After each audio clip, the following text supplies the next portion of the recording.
Coming up next on City Corner, we talk with author, international trainer, and inspirational speaker, Jo Lena Johnson. Please join us.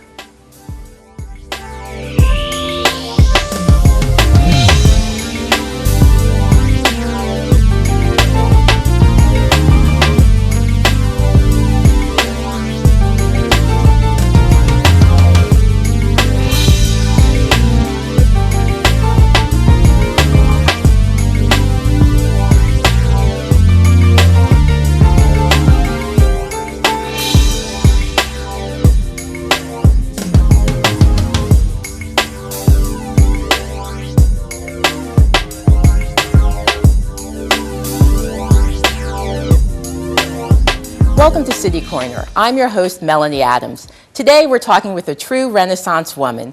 Ms. Jo Lena Johnson is not only an author, but an inspirational speaker and an international trainer who's here to join us today.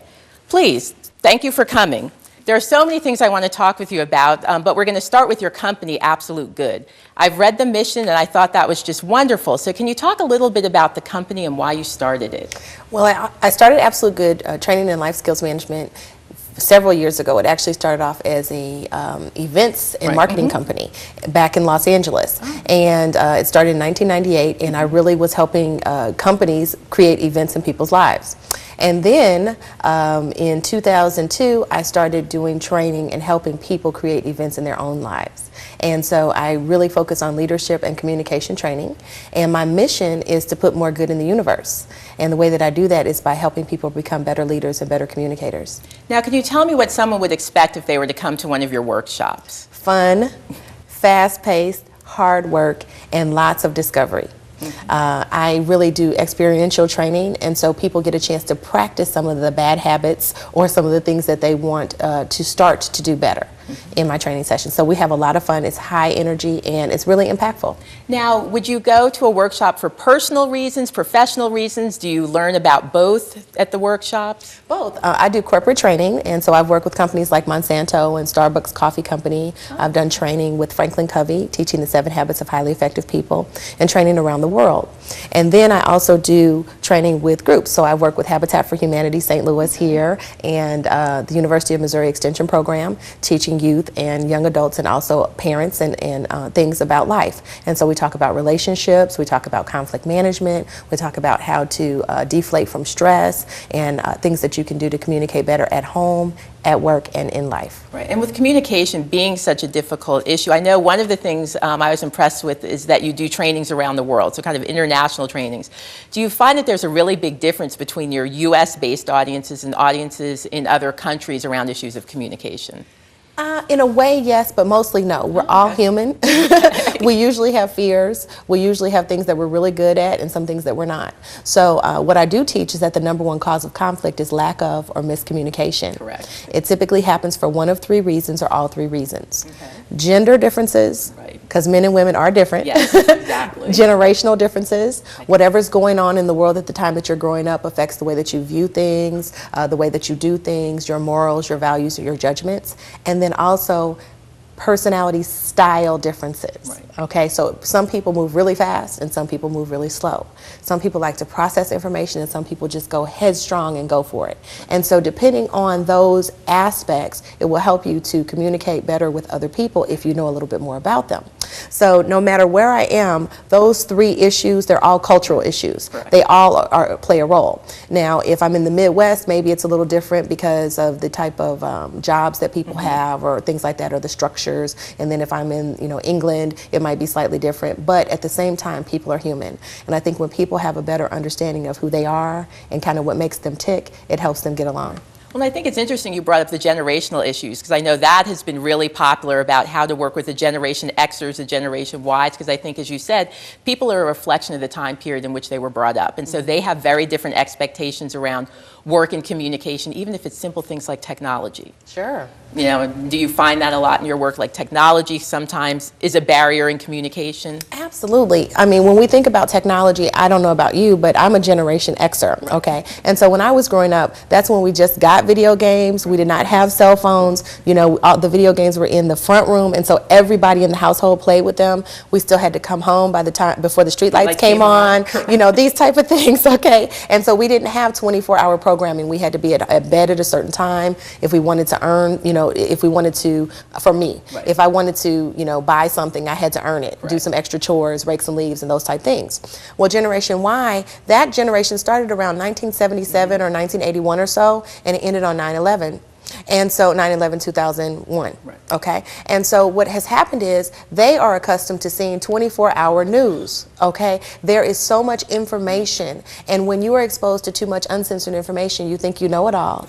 You can do it all, you've seen it all, okay? So what happens is they're so much more accustomed to technology than they are when dealing with people. So, you know, it's all fast, it's instant gratification, it's not a lot of one-on-one talk, and so when we're trying to communicate with them across those borders, we have to learn how to be more skilled and personable to even engage them, to capture their attention, let alone to figure out what makes them tick and to learn more about them.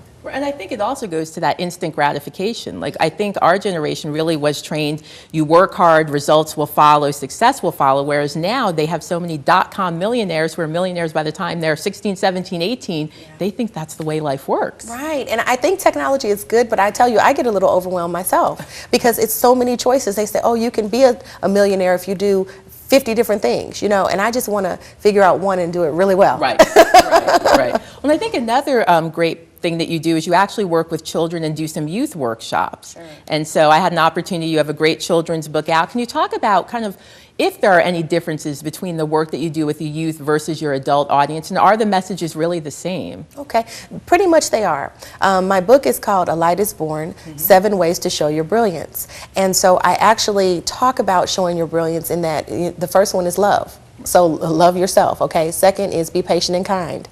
3 is respect yourself and others. These are really principles that anybody, small or big, could follow, and should we do that, we will live better lives, we will be better communicators, and we'll probably get what we really want. It's really about bringing out the best of people. So, of course, I might talk, you know, 1 this, 2 this with the kids and everything, but when I'm speaking to adults, it's really the same message. It's just a slightly different way so that hopefully they would receive me a little bit better. Right. And then do you think the kids are responding? Because I know that is a big issue. We're talking about how do we reach our youth and create those types of values and things that really will help them become productive citizens in the future. Are they responding well to the book and saying, yeah, you know, that kind of makes sense now that she says it? Yes, because one of them, when I talk about love, and I, you know, give a little passage about love in the book, and then I say, what are 3 ways that you can show love? And I don't care if it's a 4-year-old or a 14-year-old, they'll say, oh, I could hug my parent. I can smile. I can do what I'm asked. I mean, they get it at a very young age because what it does is it gives them something to think about, something to read, and then actually something to do, an action step. And that's what's usually missing when we're teaching people. Right, right. Well, that sounds wonderful. Also, staying along that same line, with children, what types of workshops have you done with them? I know you said you do communication with adults, but it's kind of leadership, communication, and you're going into churches, community centers, or asking for your services. I do youth leadership boot camps. Oh, okay. Tell me a little bit about that. It might sound a little scary. Well, it is. We start off and we talk about communication. What are some things I do well in my communication and what are some things I don't do so well? Sometimes we're shy and sometimes we're introverted. Sometimes we've been hurt in the past. Sometimes we're just a little confused about where our place is in the world. And so we deal with some of those things. Then we talk about conflict, how sometimes peer pressure can influence us to do things that we may or may not want to do. And then we talk about what we really want, our goals, and setting some realistic things about what we want to do and then how we can do them. And then we also deal with other things like how we present ourselves publicly, doing public speaking and things like that. So there's just a plethora of information. In addition to money management, just understanding what a budget means. And so one of the things that I do is I help the youth go through and I say, well, how much money do you want to make?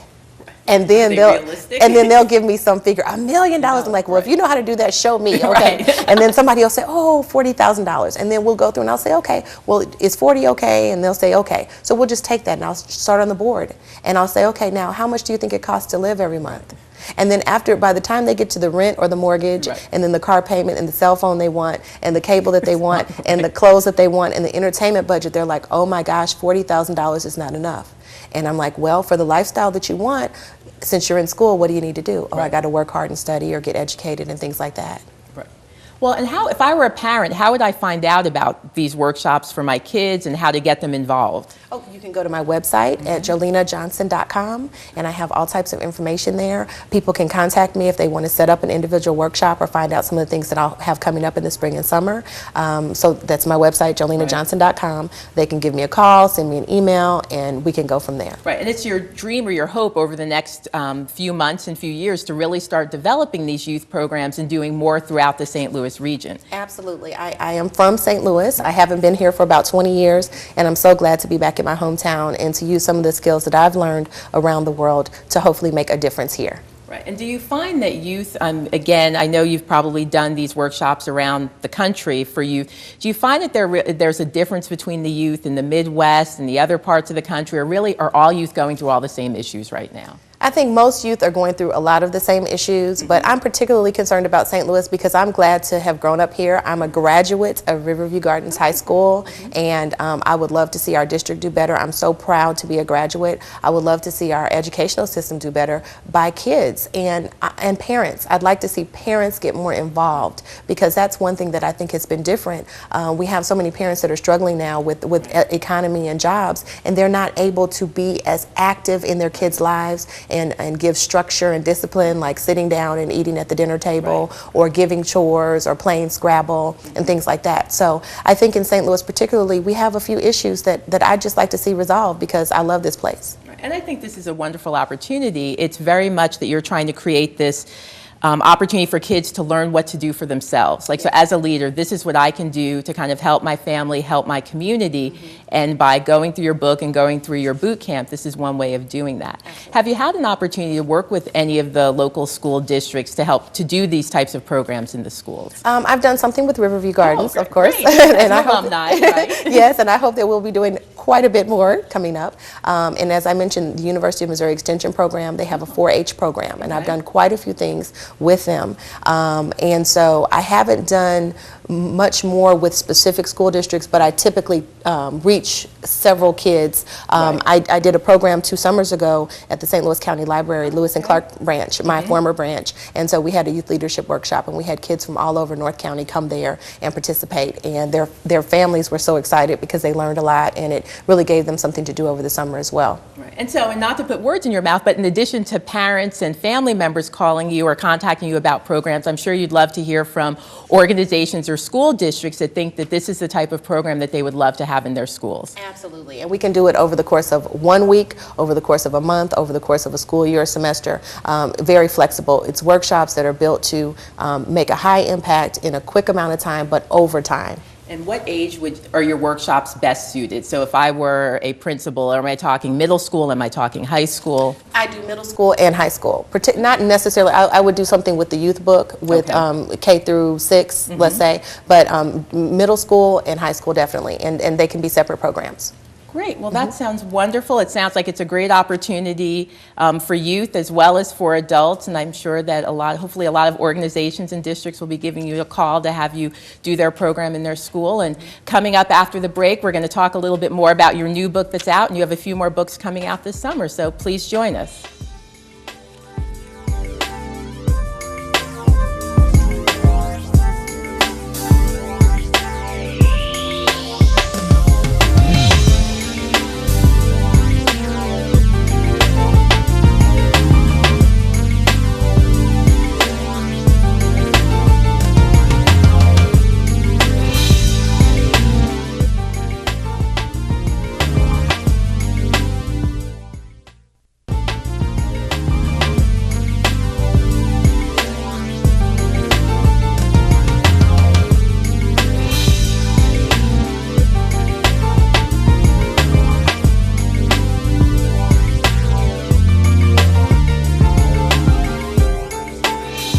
Welcome back to City Corner. Today, we're talking with Jo Lena Johnson, author, inspirational speaker, and international trainer.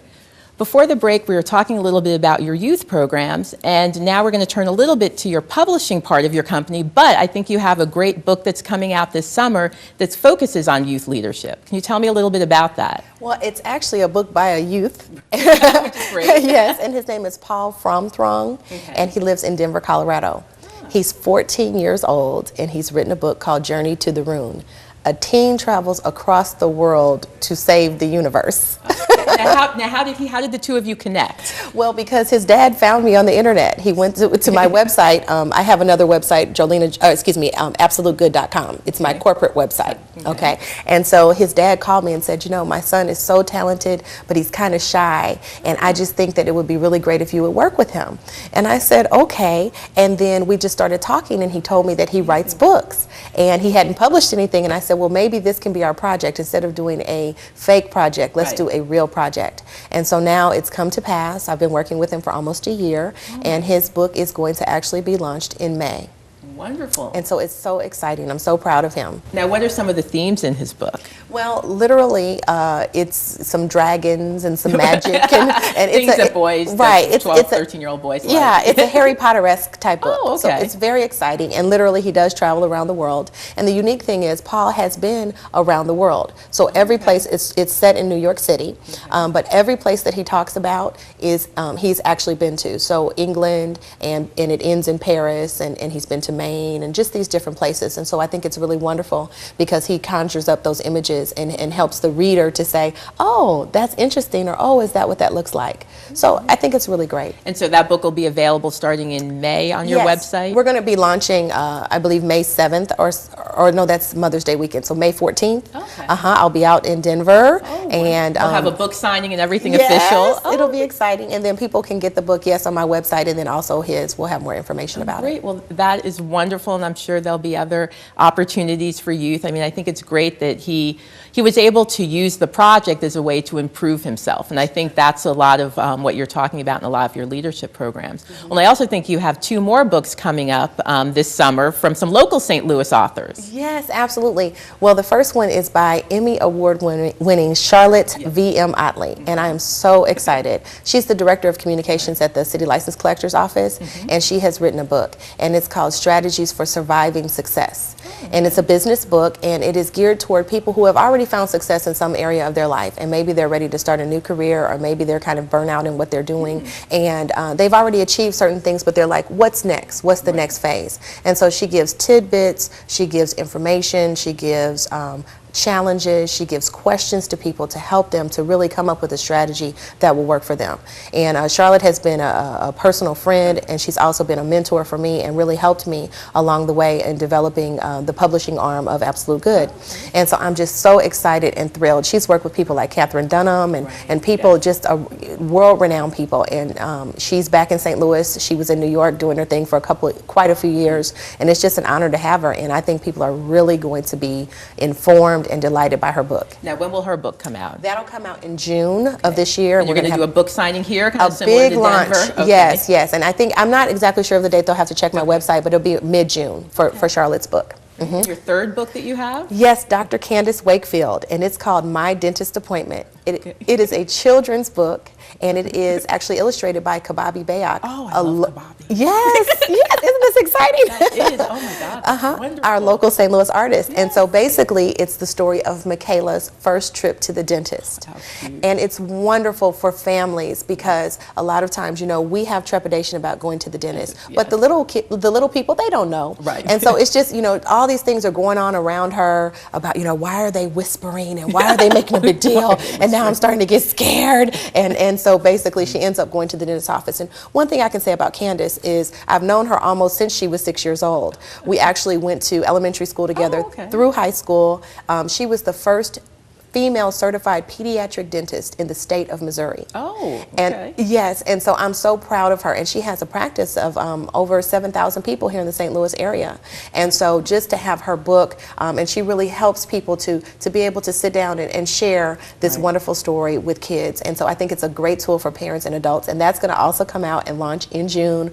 We're going to have a really huge launch at her facility on Halls Ferry in North County. And people will be able to come out, and it'll just be really great great to meet the dentist, to go through the dentist office, and to just have lots of fun. Right, and I think, you know, that is so important, because if children have a bad dental experience, it scars them for the rest of their life. Yes. I mean, I think so. It sounds like you also have a nice variety of books within your publishing company. So it's not pretty much only one area, but you're willing to open up and see what you think will be of interest to the community. Right, because the books, it's actually Mission Possible Press, part of Absolute Good Training and Life Skills Management, okay? And so the mission is to share wisdom with people. Right. So whatever that wisdom is, so Charlotte's book is a business book, Candace's book is a children's book, Paul's book is a teen book, and then my books are books to help people and give guidance and things like that. So it's so exciting, and I'm just looking forward to continuing to publish more people and to help people learn and have better experiences. Well, now that we've talked about other people's book, you can tell us about your book and your new book that came out, and I know it deals with some St. Louisans, but it really talks about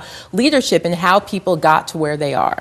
So tell us a little bit about that. Sure. If you really want to live, be extraordinary, okay? And so my premise is that it's impossible to end up successful and surprised at the same time. Yeah, that's a good point. Okay, so success does not surprise us. We must work toward it.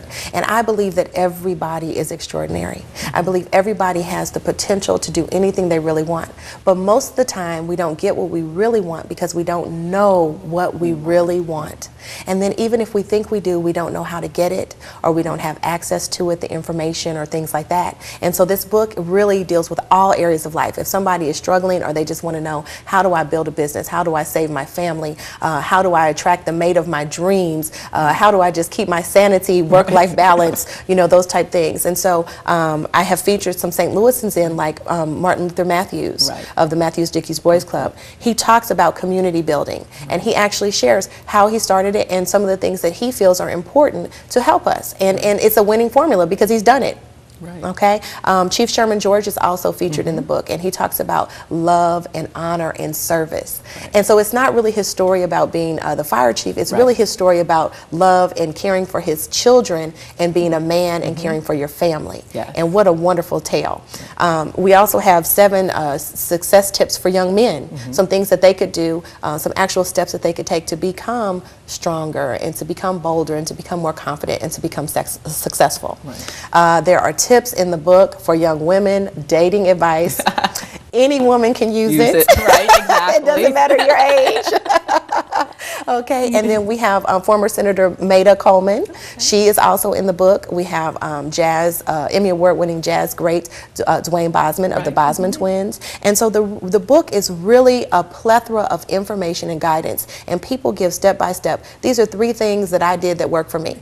Or these are 4 things that I don't recommend because they messed up for me. And then Darrell Whittington, he's also a youth minister and a friend of mine.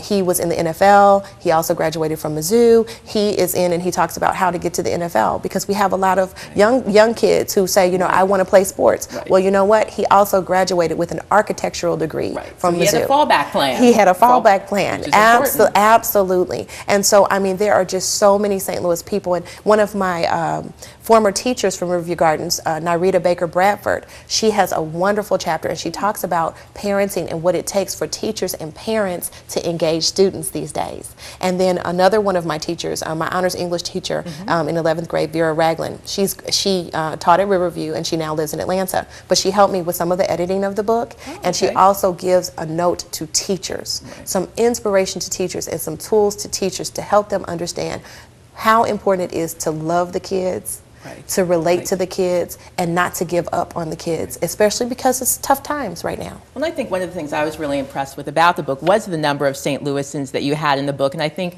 that's really important that we celebrate our own. Yes. Because I think so many times we look outside other areas saying, oh, well, this person's doing this, and look at them over there in California, wherever they happen to be, and I thought this was really a great representation, and also the diversity of people in the book, and I thought it was a great example that you gave. Sherman George talked about fatherhood and, you know, taking care of his family. He didn't talk about being fire chief. And so it kind of turns around your assumptions when you read something from a politician and they're not talking about politics, you know, and so it really helps with the well-roundedness of the person.